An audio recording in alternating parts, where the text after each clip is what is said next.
আসসালামু আলাইকুম everyone, welcome back to my channel. সবাই কেমন আছেন? আশা করি খুব ভালো আছেন। আমি আল্লাহর রহমতে ভালো আছি। এই যে দেখেন, হাজব্যান্ডকে নিয়ে একটু বের হয়ে গেলাম। আর এই মোটরসাইকেলে ঘুরতে কিন্তু আমার অনেক ভালো লাগে।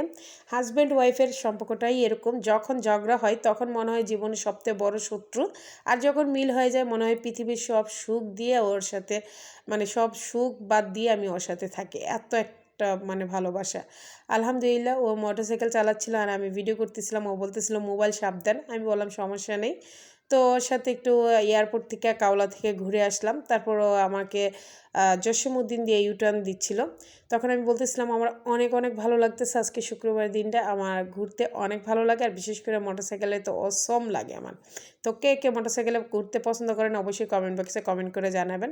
তো হঠাৎ করে দেখি একটা পিচ্চি, মানে ইয়ং বয়সের ছেলে তার মেয়ে মানে গার্লফ্রেন্ডকে নিয়ে এত স্পিডে মোটরসাইকেল চালাচ্ছে।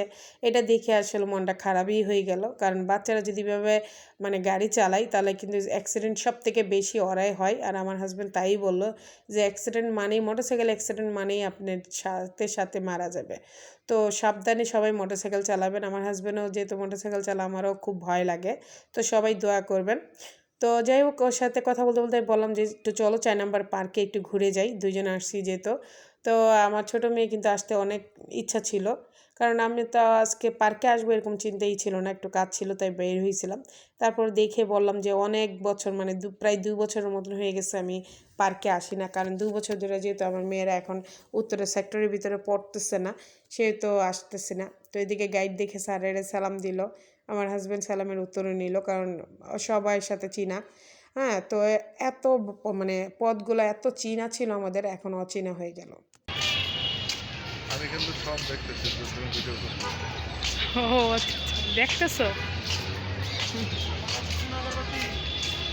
ও সব দেখতে পেতেছো, ওটা যে আমি ক্যামেরা করতেছি, আমি যে বলছি তুমি একটা কানা, তুমি চোখে দেখতে পাও না। তো হাজব্যান্ডের সাথে মজা করতেছিলাম, তো ও একটু ওয়াশরুমে গেল আর আমি এদিকে ভিডিও করতেছিলাম। তো এই যে চীনাগুলা রাস্তাগুলো এত এত চীনা, মানে দেখে মনে হলো যে আমরা অনেকবার, যে মানে অনেক বছর পরে আইসি এরকম মনে হয় না, কারণ আমরা এত পরিমাণ এই সেক্টরে এই পার্কে থাকতাম, বাচ্চাদের স্কুলে দিয়ে সব ভাবিরা মিলে খুবই মজা করতেছিলাম। তো এদিকে আমি ভিডিও করতে করতে আমার হাজব্যান্ড চলেও আসলো। তো ওর ব্যাগটা ওর হাতে দিয়ে আমি হাঁটতেছিলাম আর দেখতেছিলাম। তো বললাম যে চলো আমি একটু জিমে যাই, কারণ 4 নম্বর পার্কে কিন্তু ছেলেদের এবং মেয়েদের আলাদা আলাদা জিম খোলা আছে। তো অনেক বছর পরে আসলাম, তো ভাবলাম যে একটু জিমটা দেখে যাই। হ্যাঁ, এটা কিন্তু উন্মুক্ত, এটা কিন্তু সবার জন্যই, সবাই কিন্তু জিম করতে পারে, এবং এখানে কিন্তু সকালবেলা ইয়োগাও করায়। হ্যাঁ, তো যাই হোক, আমি আর আমার হাজব্যান্ড এক জায়গায় বসলাম, বসে কিছু ভিডিও করতেছিলাম। আর এত সুন্দর পরিবেশটায় দুইজন বসে বসে অনেকক্ষণ ছবি তুললাম। তারপর ওরকে আমি পিছনে রেখে ভিডিও করতেছিলাম আর বলতেছিলাম যে বউর পিছনে পিছনে ঘুরো। তো ও বলতেছে সুন্দরী বউ, যদি কোনো অঘটন ঘটে তাই আমি গাইড দিয়ে নিয়ে যাচ্ছি। কথা শুনছেন, হঠাৎ করে দেখে এদিকে আমার প্রিয় ফুল বকুল ফুল। আমি তো বকুল ফুল দেখে একদম ফিদা, আমি সাথে সাথে বকুল ফুলগুলো তুলে নিলাম। আর আমার এমনই একটা কপাল যে আমি যে ফুলটা পছন্দ করি, ফুলটা কিন্তু কোনো ফুলের দোকানে কিনতেও পাওয়া যায় না, মাঝে মাঝে কোথাও মালা বিক্রি করে।